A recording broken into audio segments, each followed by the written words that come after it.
Baik, Assalamualaikum warahmatullahi wabarakatuh. Waalaikumsalam warahmatullahi wabarakatuh. Selamat siang, Bapak Ibu pelaku UMKM Lampung. Siang Mbak Putri. Iya, Yang siang, Selamat siang, Mbak Putri. siang. Siang Mbak Putri. Baik, Bapak Ibu, sebelumnya kami ucapkan terima kasih untuk kesediaan waktunya telah menghadiri acara sosialisasi kami di siang hari ini di tengah kesibukan masing Bapak Ibu ya. Baik, tanpa menunggu lama, izinkan saya Lydia selaku moderator acara ini yang akan memandu Bapak Ibu untuk sosialisasi hari ini. Baik, sosialisasi hari ini dengan tema edukasi dan sosialisasi industri fintech kepada pelaku UMKM. Kami selaku Dana Merdeka atau PT Intek Nuraya terus berupaya dengan Otoritas Jasa Keuangan atau OJK untuk terus berupaya sosialisasi dan juga memberikan edukasi kepada seluruh masyarakat Indonesia agar bisa lebih melek apa sih tentang fintech untuk UMKM. Baik Bapak Ibu, tanpa menunggu lama, kami persilakan dengan pembawa materi kita di siang hari ini yaitu dengan Ibu Putri. Ibu Putri dipersilakan. Assalamualaikum warahmatullahi wabarakatuh. Selamat siang Bapak Ibu semuanya. Salam Selamat sejahtera siang. untuk kita semua. Senang sekali rasanya hari ini kami dari Dana Merdeka bisa menyapa Bapak Ibu sekalian selaku UMKM dari Lampung ya Pak, Bu. Ini pemerintah bersama dengan pelaku jasa keuangan sedang gencar untuk mengedukasikan terkait inklusi keuangan digital dengan harapan masyarakat lebih banyak lagi yang dapat menggunakan layanan keuangan digital ini. Kemudian apa sih tujuan dari inklusi keuangan digital? Yang pertama tentunya dengan layanan keuangan digital ini diharapkan dapat meningkatkan perekonomian masyarakat. Artinya, jika kita mempermudah akses untuk layanan keuangan digital, diharapkan inklusi keuangan dapat meningkat.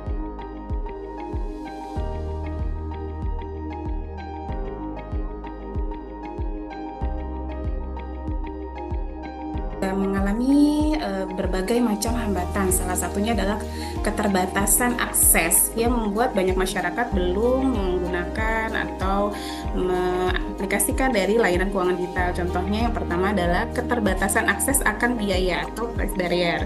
Jadi banyak masyarakat tidak semuanya bisa menjangkau biaya administrasinya atau biaya pembelian kuota yang mahal sehingga membuat masyarakat enggan untuk mengakses keuangan digital. Kemudian ada keterbatasan informasi. Nah, ini yang sering terjadi ya. Banyak sekali masyarakat yang tidak mengetahui apa itu layanan keuangan digital, produknya seperti apa, bagaimana cara penggunaannya. Ini juga menghambat akses dari penggunaan layanan keuangan digital itu sendiri.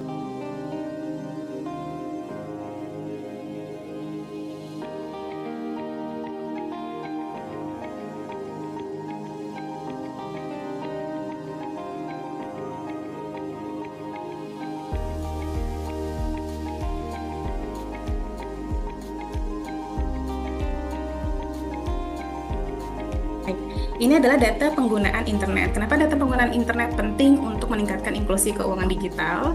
Karena tanpa adanya akses internet, kita juga akan susah ya untuk mengakses dari layanan keuangan digital.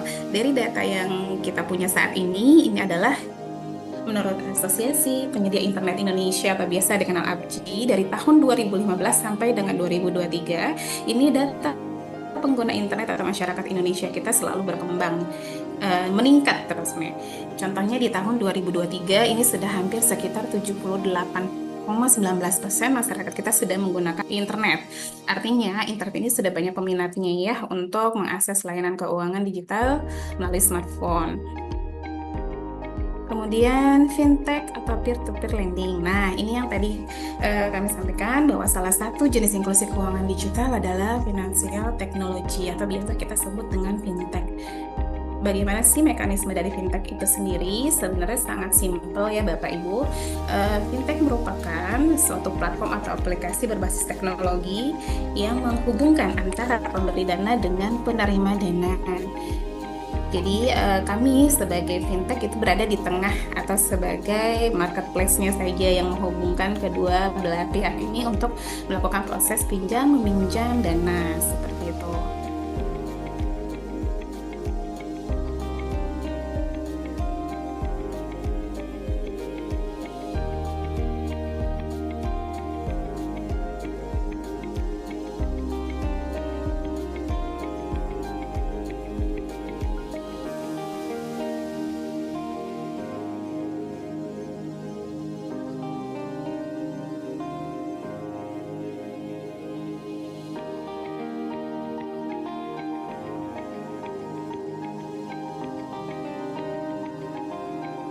Nah, Bapak di sini bisa lihat fintech apa saja yang legal dan bisa dipergunakan atau dipertimbangkan jika ingin mengajukan pinjaman.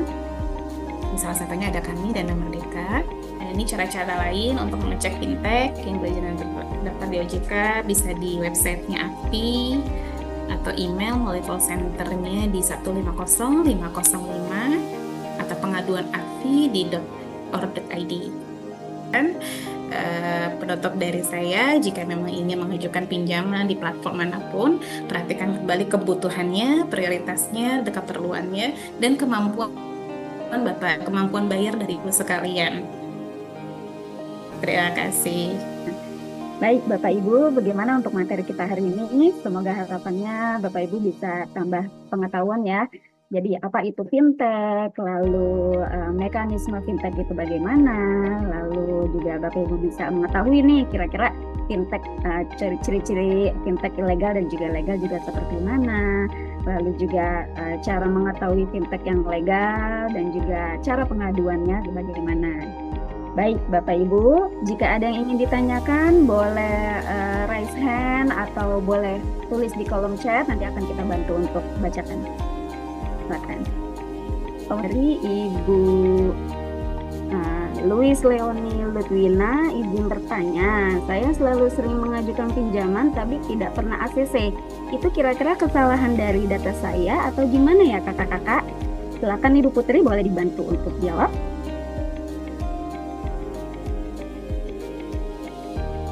Ya, terima kasih atas pertanyaannya. Mengajukan pinjaman tapi tidak pernah di ACC begitu ya. Ini seperti saya sampaikan juga bahwa setiap platform pinjaman atau layanan jasa keuangan pasti memiliki analis kredit gitu yang tegasnya adalah mengecek dari profil si pengajuh pinjaman atau calon konsumen. Tentunya saja jika memang tidak pernah di ACC, ada beberapa data yang sudah detect atau sudah menjadi pertimbangan dari platform tersebut untuk tidak menyetujui atau menyetujui pinjaman dari calon konsumen. Semuanya lagi kembali ke proses credit scoring ya, Mbak ya. Baik, kita kembali untuk penanya yang sudah angkat tangan, yaitu Bapak Yasir Kurniawan. Silakan Pak untuk pertanyaannya. Halo Kak. Halo, Ya, selamat Halo. sore sih. Nanya, kalau pinjaman online yang ilegal, itu kan semuanya kita dapat limit 5 juta nih. Ya. Nah, setelah dapat limit 5 juta, kita minjem dan berhasil tuh. Biasanya ditransfer sekitar 4 jutaan, jadi 1 jutanya tidak ditransfer lagi. Nah, awalnya sebelum gabung Zoom atau dari pengetahuan lainnya kan kita nggak tahu tuh kalau itu ilegal, jadi pinjem-pinjem aja. Itu dan bunganya itu sangat besar bisa dibilang gitu. Itu kalau ditinggalin bakal bikin biaya checking ini nggak ya? Jelek nggak Kak ya?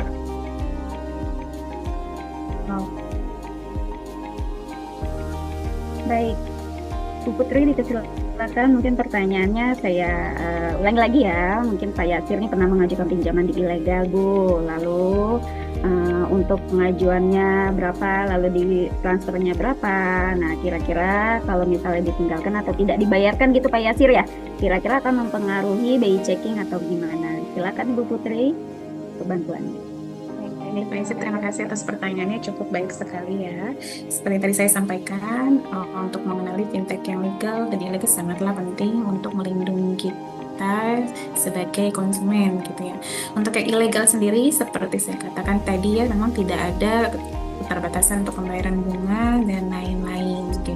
Sehingga bisa berkali lipat gitu bunganya, tidak ada ketentuannya, tidak seperti dengan fintech yang legal atau yang berizin resmi. Jadi jika Bapak katakan apakah saya bisa meninggalkan, apakah ada BI checking? Tentu saja tadi ciri fintech legal dan ilegal yang pertama adalah diawasi oleh OJK yang legal, sehingga untuk yang ilegal tidak ada proses BI checkingnya.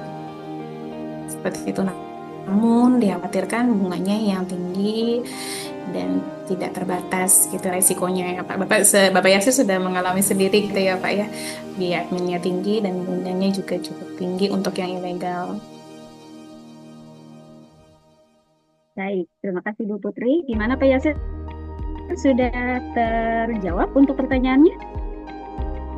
Iya Kak, itu sebaiknya kita lunasin apa enggak ya? Soalnya bisa-bisa bunganya ngebengkak sangat tinggi, soalnya di luar kemampuan kita. Ekspektasi kita kan paling cuma berapa ratus gitu kan. Ini sampai gede banget, itu gimana ya? Baik, jika memang bunganya juga Ya, baik, silakan lanjutkan. saya lanjutkan ya. Mungkin jika bunganya sudah sangat tinggi, Bapak Pak Yasir, sebelumnya untuk yang fintech ilegal melalui aplikasi atau gimana Pak?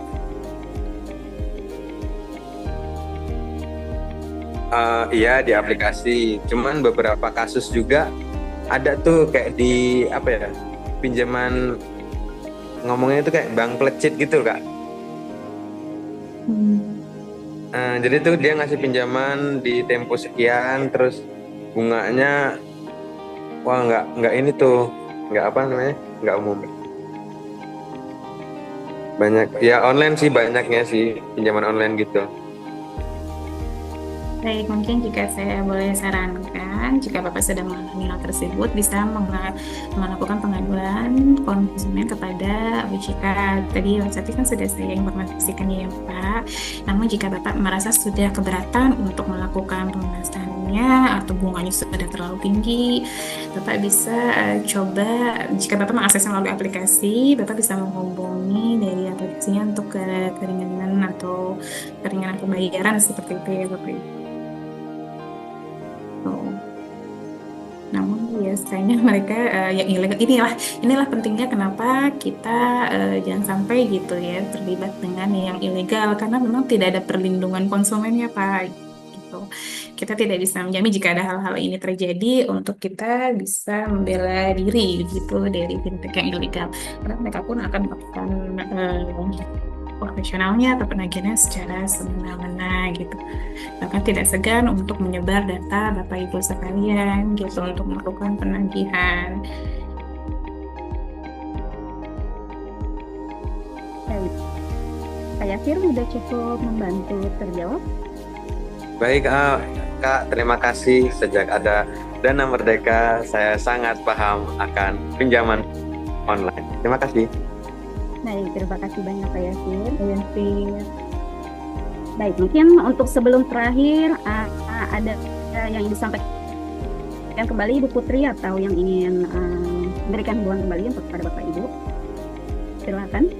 Mungkin dari saya tidak ada, sudah cukup. Namun sebagai penutup, sekali lagi kami ingatkan kepada Bapak Ibu untuk lebih bijak dalam menggunakan layanan keuangan digital, terutama untuk yang berjenis fintech ya. Pastikan kembali kebutuhan dan prioritas Bapak Ibu serta kemampuan bayar Bapak Ibu sekalian. Kalau bukan diri kita sendiri yang menjadi polisi untuk diri kita dan keuangan kita, siapa lagi Bapak Ibu? Baik, sebelum saya mohon maaf jika sebagai pemateri banyak kekurangan. Terima kasih. Baik, terima kasih banyak Ibu Putri. Baik, sebelum mengakhiri acara, Bapak Ibu boleh bantuannya untuk kita foto-foto bersama ya Bapak Ibu, boleh untuk buka kamera ataupun mungkin lagi sedang aktivitas, tidak open cam juga tidak apa-apa.